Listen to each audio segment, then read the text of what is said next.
ॐ नमः सिद्धिभ्यः।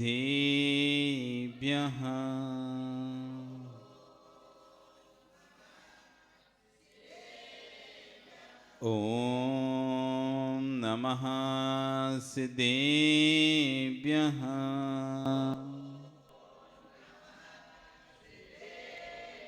ॐ नमः सिद्धिभ्यः।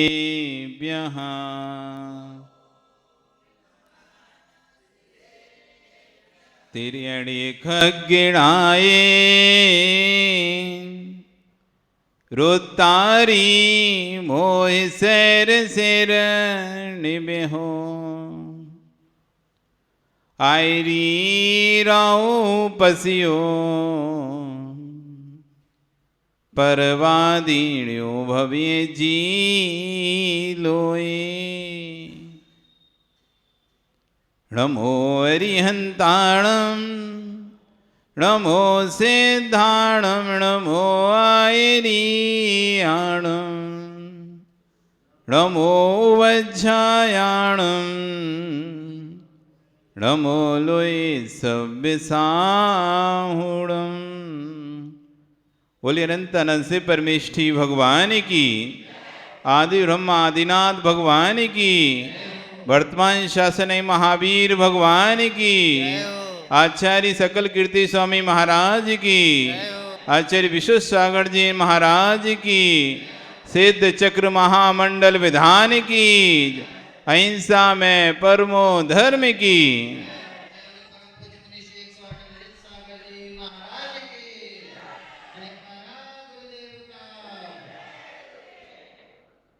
भवबंधु वर्तमान शासन न्यायिक वर्धमान स्वामी के शासन में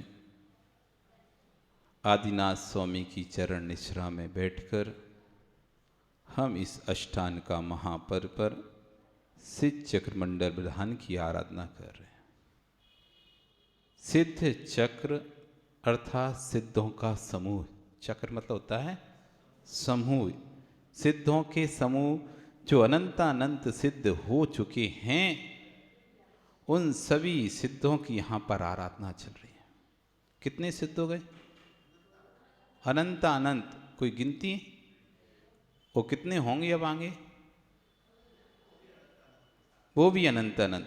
इतने जितने सिद्ध हो चुके हैं उतने भी उनकी कोई गिनती नहीं है, और आगे कितने होंगे उसकी भी कोई गिनती नहीं है। ऐसे अनंत अनंत सिद्धों की आराधना कर रहे हैं। ये बड़ा पुण्य का सौभाग्य हमारा, जो ऐसे हमारे पुण्य रूप परिणाम हुए। परिणाम शब्द 4 अक्षर का है, लेकिन ये सबसे कठिन है। जगत में सब कुछ बन सकता है, लेकिन परिणाम बनाना, भाव बनाना बड़ा कठिन होता है। हमारे पूर्वाचार्यों में एक आचार्य हुए, आचार्य पूज्यपाद स्वामी। पूज्यपाद क्यों नाम रखा इनका पता है? जिनके पाद यानी चरणों की पूजा देवों द्वारा की गई थी, इसलिए इनका नाम पूज्यपाद है। मूल नाम देवनंदी, अपर नाम देवनंदी था इनका, लेकिन इनको पूज्यपाद कहा गया क्योंकि इनके चरणों की पूजा देवों ने की थी। इन्हें गृध्र पिच्छाचार भी कहा जाता है। इनको एक ऐसा लेप प्राप्त था जिसको पैर में लगाते थे और आकाश में गमन कर सकते थे, विदेह क्षेत्र तक होकर आए। वक्र गिरिवाचार भी इनको कहा गया, टेढ़ी गर्दन वाला। पढ़ते पढ़ते इनकी गर्दन टेढ़ी हो गई थी तो वक्र गिरिवाचार भी कहा। ऐसे पूज्यपाद स्वामी जिन्होंने आत्मा की शुद्धि के लिए, त्रय शुद्धि के लिए ग्रंथ लिखे। उन्होंने 3 प्रकार की शुद्धि। कौन कौन शुद्धि? मन शुद्धि, वचन शुद्धि, काय शुद्धि। ये 3 शुद्धि याद है ना आपको? रोज बोलते नहीं बोलते हैं कि काय की शुद्धि बोलते हो? कौन सी शुद्धि बोलते हो? मन शुद्धि, वचन शुद्धि, काय की शुद्धि है? काय शुद्धि ना। काय शुद्धि, काय की नहीं समझ लेना, नहीं तुम काय की तो सब बेकार है। सही नहीं। मन शुद्धि, वचन शुद्धि और काय शुद्धि। तो 3 प्रकार की शुद्धियां हैं।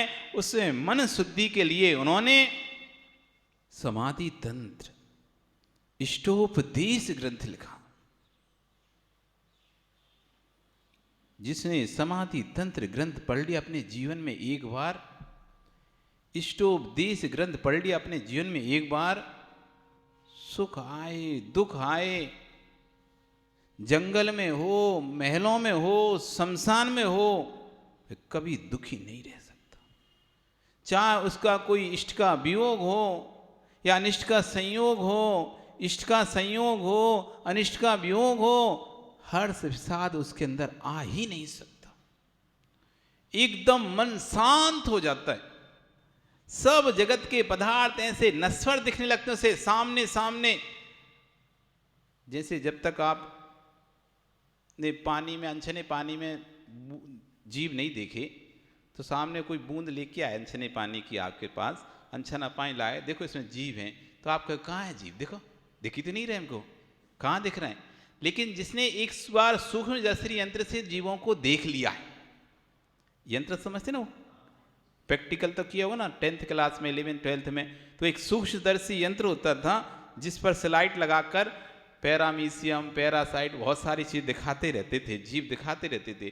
तो एक बार जिसने सूक्ष्मदर्शी यंत्र से उस एक बूंद पानी को रखकर देख लिया है और उससे जो जीव बिलबलाते दिखाई दे रहे हैं, अब वो सामान से पानी भी देखेगा ना तो उसे दिखाएगा वो जीव।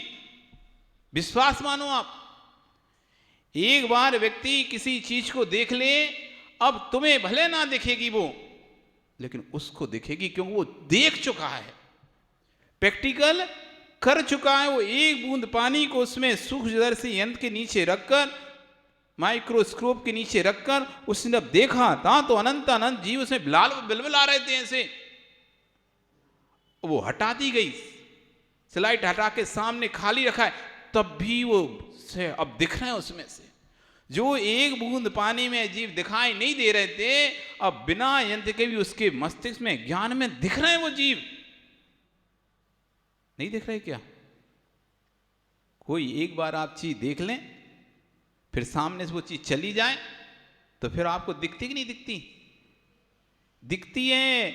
जैसे कि कैसी भी काली कोठरी में सरोज जी आपको छोड़ दिया जाए, बंद कर दिया जाए, कमरा बंद कर दिया जाए, बिल्कुल अंधेरा भी हो, तब भी तुम्हें अपने बेटे की मां का शकल दिखेगी नहीं दिखेगी? घनघोर काली कोठरी में संजय, तुम्हें ममता दिखाई देगी, समता नहीं दिखाई देगी वहां पर। वहां भी तुम्हें आंख बंद करने पर भी वस्तु सामने नहीं है, तब भी वस्तु दिखाई देती है। क्या आश्चर्य की बात! सामने वस्तु हो तब दिखाई दे तो ठीक है, लेकिन सामने वस्तु नहीं है तब भी हमें वस्तुएं दिखाई देती हैं। क्यों? क्यों दिखाई देती हैं बताओ?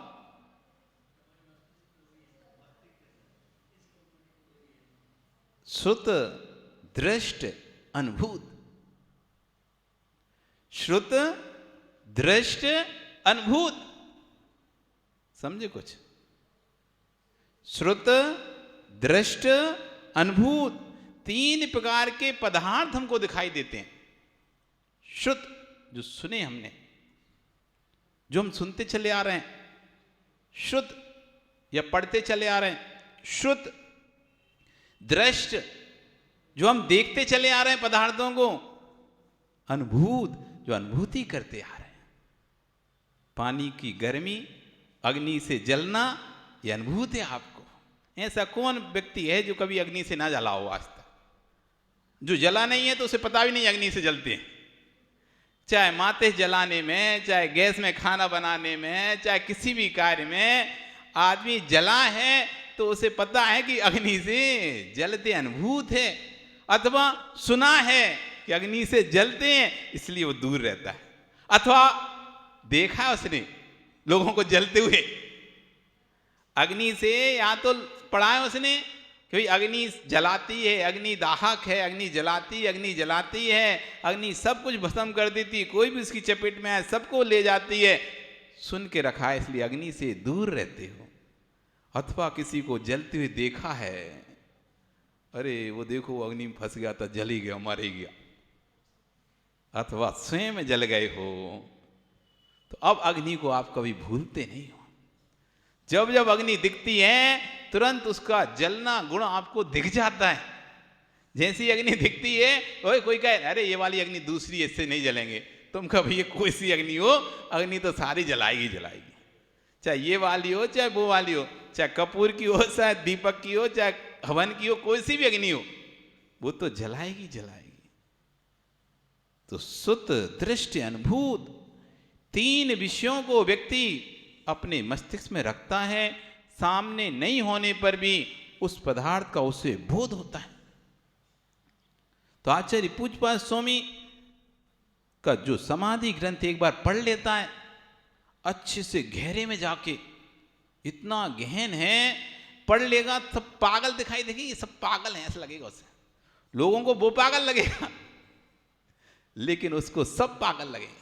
ये सब पागल हैं, एक दूसरे के राग में मरे जा रहे हैं, एक दूसरे के पीछे भागे जा रहे हैं, जबकि वास्तविकता तो कुछ और ही है।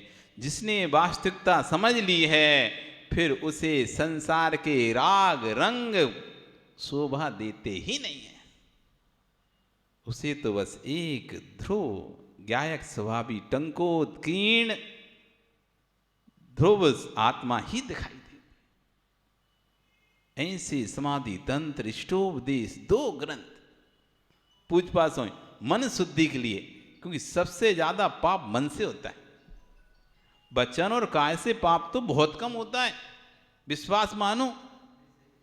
वचन से और काय से तो व्यक्ति बहुत कम पाप करता है, गिनती का पाप करता है, बता सकते हो आप हमने आज ये किया, इससे ऐसा ऐसा बोला, लेकिन मन में इतने विचार आते हैं, इतने विचार आते हैं, असंख्यात लोक प्रमाण। ये लोक 343 घन राजू का है, इसके असंख्यात प्रदेश हैं।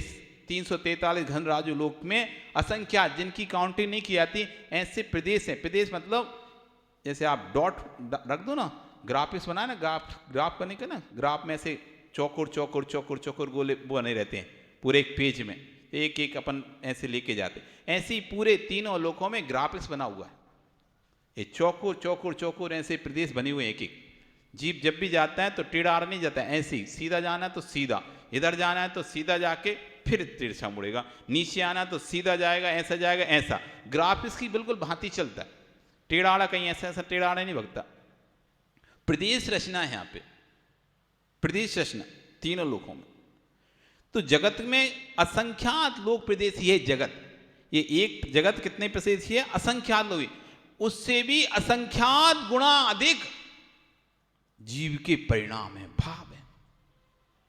असंख्यात लोक प्रमाण, एक लोग नहीं, दो लोग नहीं, तीन लोग नहीं, असंख्यात, जितनी काउंट नहीं, इतने असंख्यात लोग भी हम बना लें उतने भाव आते हैं हमारे अंदर, इतने प्रकार से पाप करते हैं, इतने प्रकार से हमारा मन अशुद्ध होता है।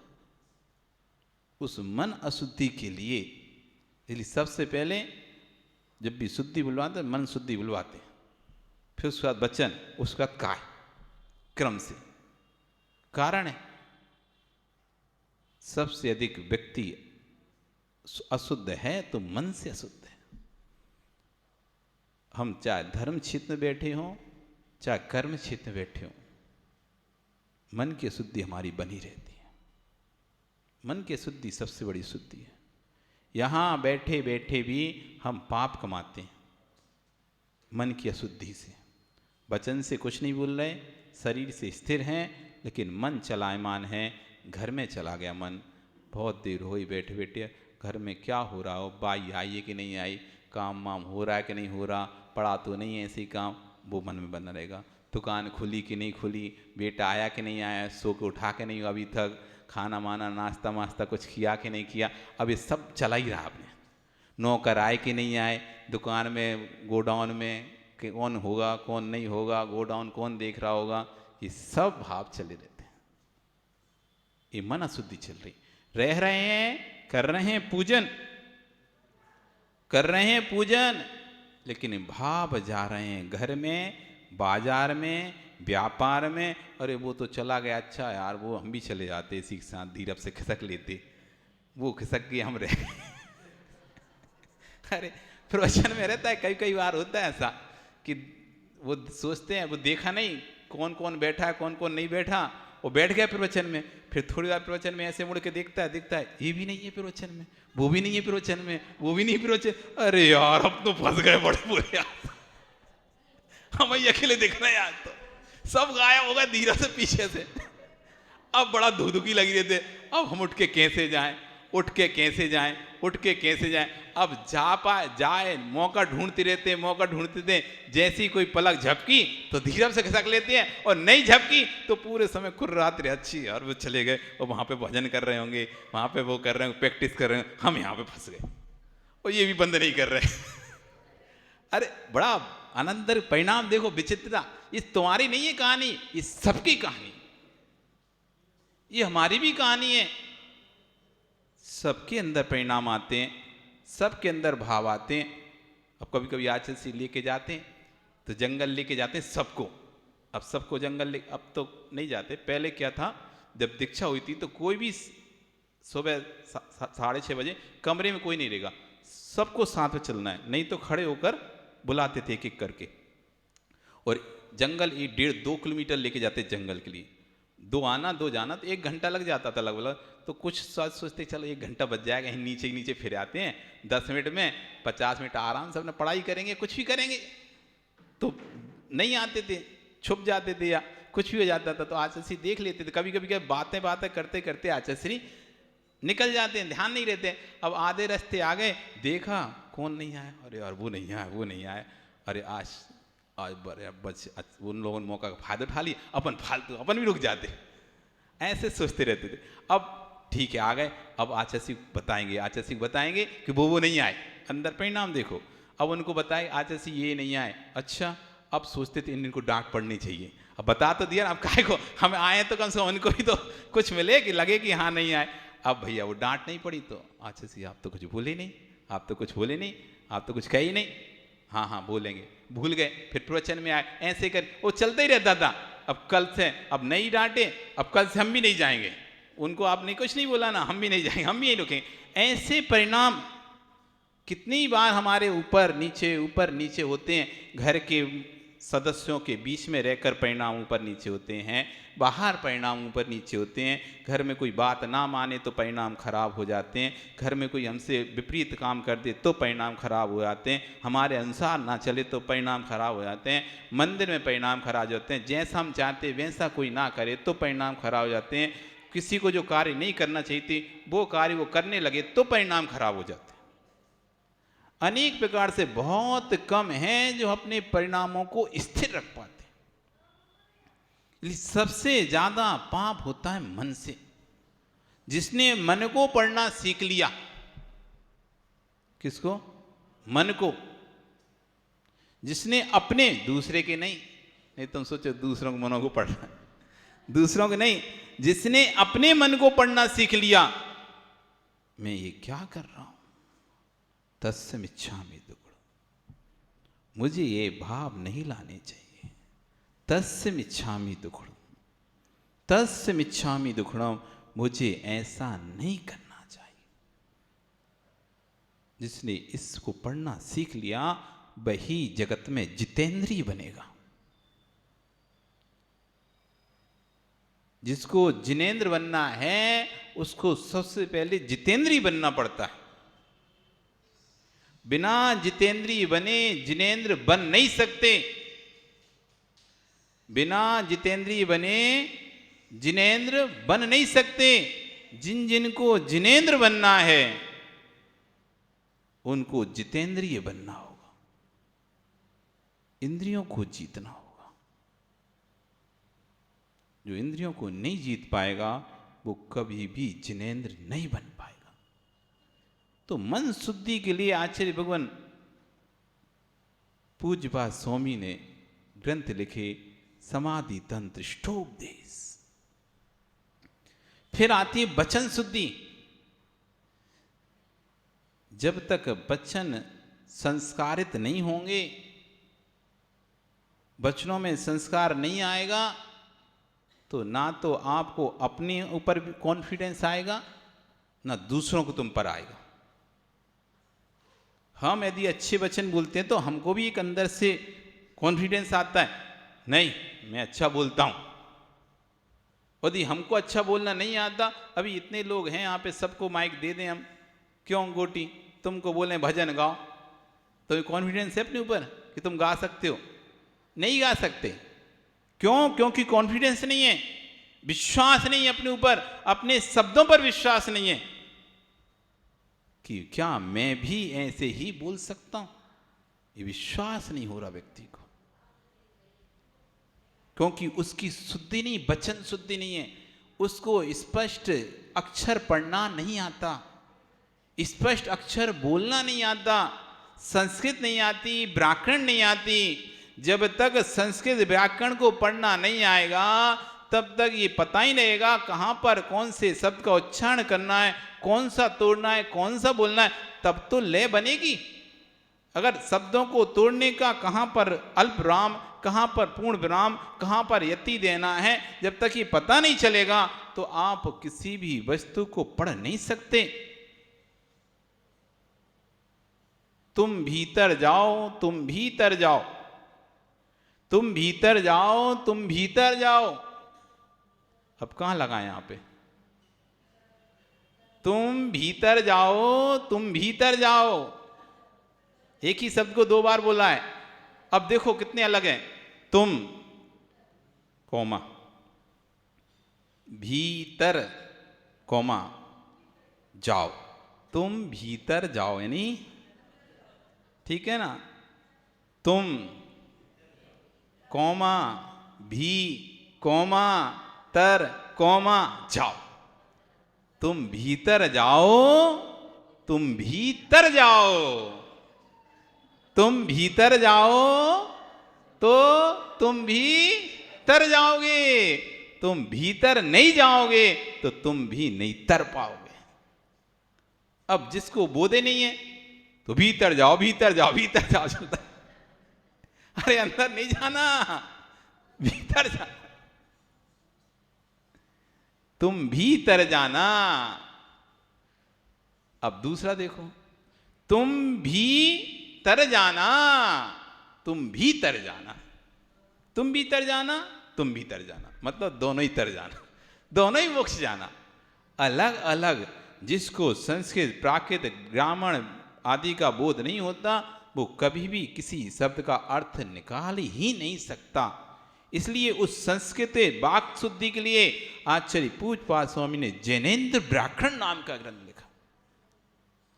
संपूर्ण विश्व की व्याकरण में कोई सबसे बड़ा व्याकरण है तो जैनेन्द्र व्याकरण है। जैनाचार्य का, शाक्टायन का व्याकरण जैनेन्द्र व्याकरण से छोटा। पूज्यपाद स्वामी कौन थे? जाति के ब्राह्मण थे, ब्राह्मण, ब्राह्मण थे, तीव्र प्रज्ञा के धारी थे। उन्होंने जैन धर्म में दीक्षा ली, स्वीकार किया और जैनेन्द्र व्याकरण नाम का ग्रंथ लिखा। इससे बड़ी कोई भी व्याकरण है ही नहीं जगत में। सबसे बड़ी व्याकरण का ग्रंथ है जैनेन्द्र व्याकरण, सबसे क्लिष्ट, सबसे जटिल। आज वर्तमान में कोई भी उस व्याकरण को पढ़ने वाला ही नहीं बचा। बिरले 1-2 ही लोग हैं, 2-4 लोग हैं जो उस व्याकरण को पढ़ सकते हैं, बाकी कोई भी उस व्याकरण को पढ़ ही नहीं सकता। वो तो हमारा सौभाग्य था, हमें वो व्याकरण पढ़ने मिली। पूरे संघ में कातंत व्याकरण पढ़ाई जा रही थी, लेकिन हमने कहा हमें कातंत नहीं पढ़ना।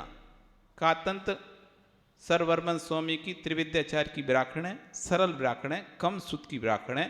प्रारंभ में बच्चों को वही पढ़ाई जाती थी, लेकिन हमारा भाव था कि एक बार अपनी पर्याय में जैनेन्द्र व्याकरण पढ़ना है। तो संघ में एक महाराज थे प्रमेय सागर, उन्होंने खूब अध्ययन किया था। उस जैनेन्द्र व्याकरण को उनको हस्त कर लिया था, हस्तगत। तो उन्होंने हमें जैनेन्द्र व्याकरण पढ़ाया। जैनेन्द्र व्याकरण आज तक कोई उसका हिंदी कर ही नहीं पाया, इतनी कठिन जटिल है हिंदी। 12-10 साल तक उसको पढ़ते रहो तब भी उसका पार नहीं है। इतनी 4000 सूत्रों में वो निबंध, और एक एक सूत्र का कोई एक इधर अर्थ है तो दूसरा 2000 सूत्र बाद अर्थ निकलेगा उसका, तीसरा सूत्र इधर है तो चौथा सूत्र 1000 शब्द बाद निकलेगा उसका। पता नहीं है कौन सा सूत्र कहां से मिलेगा, कहां मिलेगा, ढूंढते रहो, पलटते रहो पेज पन्ने, पूरे याद रखो सूत्र 4000 कौन सा कहां किसका सूत्र है। ऐसी जैनेन्द्र व्याकरण वाक शुद्धि के लिए आचार्य पूज्यपाद स्वामी ने हमारे सामने रखी है। सोचो ना आचार्य प्रज्ञा, जिस वस्तु को पकड़ना ही इतना क्लिष्ट है तो लिखना कितना क्लिष्ट होगा उसको। तीसरा आया तन शुद्धि, मन शुद्धि, वचन शुद्धि, और तीसरी थी तन शुद्धि, शरीर की शुद्धि के लिए उन्होंने कल्याण कार्यक्रम आयुर्वेदिक शास्त्र लिखा। पूज्यपाद स्वामी का शास्त्र था आयुर्वेदिक शास्त्र, जो आज उपलब्ध नहीं है हमारे पास। कल्याण कार्यक्रम तो दूसरे आचार्य का था, पूज्यपाद स्वामी का एक आयुर्वेदिक शास्त्र उन्होंने लिखा जो आज उपलब्ध नहीं हो पा रहा। वो आयुर्वेदिक शास्त्र संपूर्ण औषधि, संपूर्ण बीमारियों का जिसमें निराकरण था, ऐसा तन शुद्धि के लिए, क्योंकि तन शुद्ध होगा तो वचन शुद्ध होंगे, और वचन शुद्ध होगा तो मन शुद्ध होगा। कहते ना, जैसा खाओ अन्न वैसा हो वे मन। अपन जैसा भोजन पानी करते हैं तो बाह्य परिवेश का अंतरंग मन पर बहुत प्रभाव पड़ता है। आप यहाँ पर बैठे हैं, इस तरह का वातावरण है, भक्ति में वातावरण है, तो आपके भाव भी भक्ति करने के होते हैं, पाप करने के नहीं होते हैं, भक्ति करने के भाव होते हैं। जो जैसा बाह्य परिवेश होता है वैसा अंतरंग परिवेश होता है। तो उन्होंने तन शुद्धि के लिए एक आयुर्वेदिक ग्रंथ लिखा।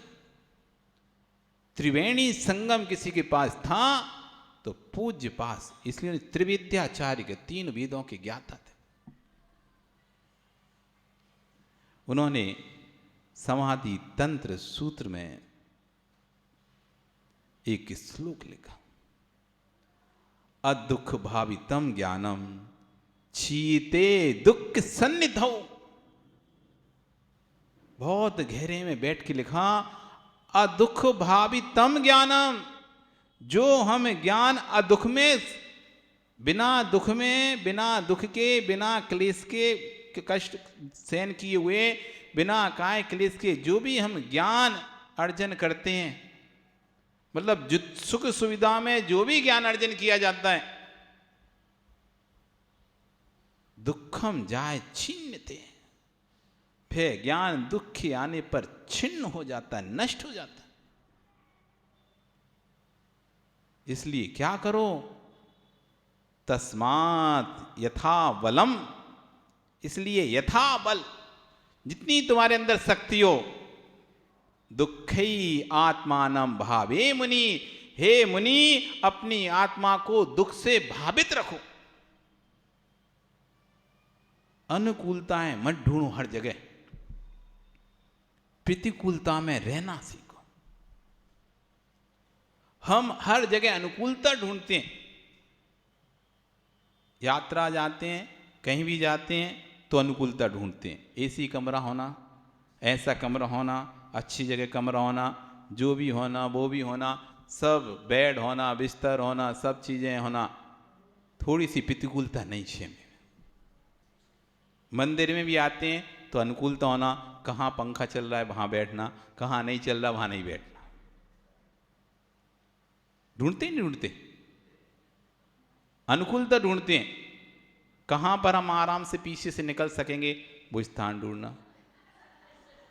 अरे मजाक समझ रहे हो आप लोग ऐसे बैठते हैं सोच के समझ के, आगे बैठेंगे तो महाराज की निगाह में लगे रहेंगे, अब उठ भी नहीं सकते, भाग भी नहीं सकते।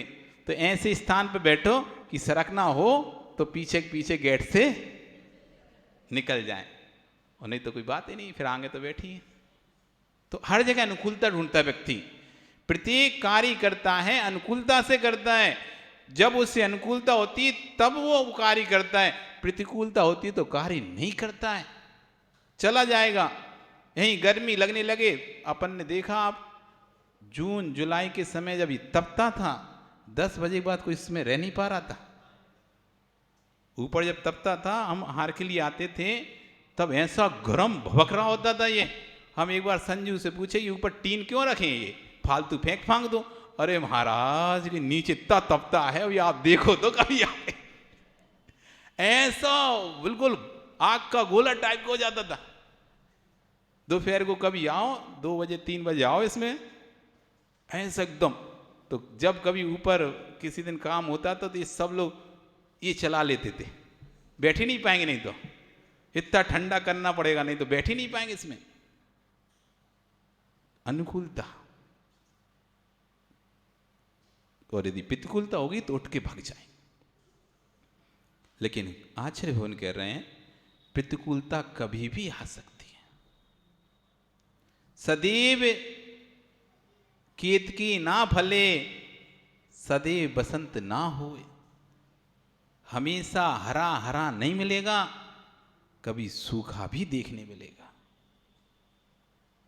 सदैव आपको हरा हरा देखने नहीं मिलेगा, कभी सूखा भी देखने मिल सकता है। इसलिए अपनी आत्मा को अभी से सूखे से भावित करो, अभी से इस आत्मा में संस्कार दो दुख के। अभी से हे मुनि, अभी से इस आत्मा को कष्ट देना प्रारंभ करो, क्योंकि जब कष्ट आएगा तो विचलित नहीं होगे। अरे ये तो मैंने सहन किया है। आप उपवास करते हो, क्यों करते हैं? ये आत्मा में संस्कार देते हैं भूखे रहने के। एकासन क्यों करते हैं? ये आत्मा में संस्कार देते हैं एक टाइम खाने के। कल को जब कहीं ऐसे स्थान पर फंस जाओ, ना जहां भोजन हो ना पानी हो, तो तुम्हारी आत्मा के अंदर संस्कार थे उपवास के, कोई बात नहीं, 1-2 दिन तो हम सहन कर लेंगे, हमारे को आता है, हम पहले भी बहुत उपवास किए हैं, पहले भी 2-2 उपवास किए, 3-3 उपवास किए, कोई बात नहीं, अभी यहाँ नहीं मिल रहा भोजन पानी, तो उपवास करके काम चला लेते हैं। क्योंकि आत्मा में संस्कार था दुख से भावित रहने का। और कभी तुमने उपवास किया नहीं अपनी लाइफ में, जीवन में, ऐसे तड़पोगे जैसे बिना पानी की मछली तड़पती है। बिना पानी मछली देखी तड़पते? तुम लोगों ने खूब देखी होंगी, यहाँ तो बहुत है। हाँ, यहाँ इस एरिया में यही है। हम रास्ते में जब आते हैं ना, तो वो गाड़ियाँ रहती हैं, गाड़ी में तो गाड़ी मछली भरे रहते हैं, और पैर से वो पानी चलाते जाते हैं, या पंप से वो पानी चला जाते हैं। कभी कभी पानी, कोई स्पीड ब्रेकर आता है, तो स्पीड ब्रेकर आता है तो एकदम पानी उचटता है, उचट के उसके साथ मछलियाँ भी बाहर गिर जाती हैं, और रोड पे पड़ी रहती हैं, तड़पते तड़पते ऐसे तड़पती हैं, और फिर ऊपर से गाड़ियाँ चल जाती हैं तो मर जाती हैं, वो वैसे ही मर जाती हैं, और ऊपर से गाड़ी आके चली जाती है तो वैसे ही मर। बहुत बहुत मछलियाँ मिलती हैं रोडों पे। वो स्पीड ब्रेकर आया, उससे पानी उछला, वो पानी साथ साथ वो भी उछले आए। क्योंकि यहाँ पालते हैं लोग मछली पालन, मतलब अपने अपने घरों में छोटे छोटे पॉन्ड बना के, नहीं तालाब से बनाकर, वो इधर से उधर ट्रांसफर, उधर से उधर छोटी छोटी लाते हैं, उनको बड़ी करके फिर बाजार में खाते बेचते। क्रूर लोग हैं ये लोग। तो जैसे मछली तड़पती है वैसे तड़पते हैं जब हम पर दुख आता है तो, क्योंकि हमने कभी दुख में रहना सीखा ही नहीं था। तुम्हारे बेटे जो हो रहे ना, अब वो अभी तुम सुविधाएं देते हो, पैदा होते से सुविधाएं देते हो, एसी की सुविधाएं देते हो, फिर सबकी सुविधाएं देते हो। कभी जब उनको जाना होता तो ऐसे हाय हाय दैये दी करते, इतनी गर्मी है, इतनी गर्मी, इतनी गर्मी है, रह नहीं पाते दूसरे घर में बिना एसी के। क्यों? घर में तुमने इतना सुविधा दी थी, उनको एसी दिया था। अब ऑफिस में एसी, घर में एसी, सब जगह एसी एसी। स्कूल जाए तो आजकल स्कूल भी एसी, पढ़ाई भी एसी, सब कुछ एसी हो गया। तो अब उन्हें देखा ही नहीं है कि डीसी क्या होता है कि कभी लाइट चली जाए घर में तो कैसे रहते हैं। पहले तो चली जाती थी बड़ी, सब लोग अपना बिस्तर बोरिया बांधा और छत पे पहुंच गए, जरूरत नहीं लाइट की।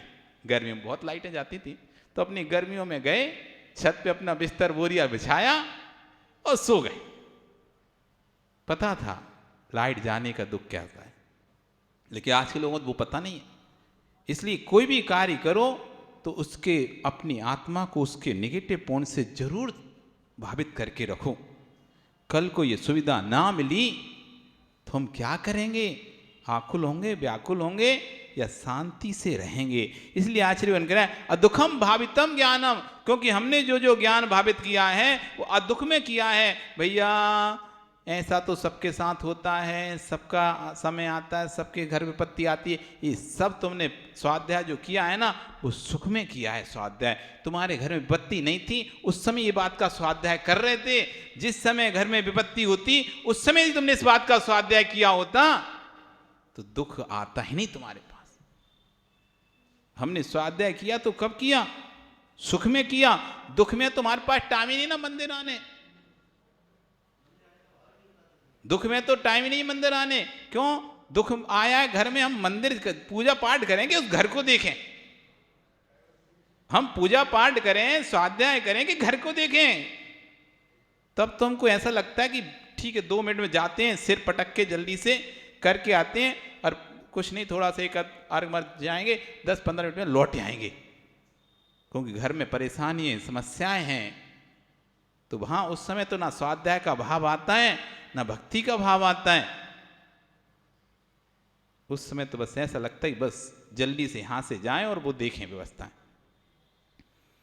जिसने अभी से अपने ज्ञान को दुख से भावित करके रखा है, दुख के आने पर वो कहेगा ठीक है दुख अपना काम कर रहा है, मैं अपना काम करूंगा। वो अपना काम कर रहा है, मैं अपना काम करूंगा, मैं अपनी भक्ति नहीं छोड़ूंगा।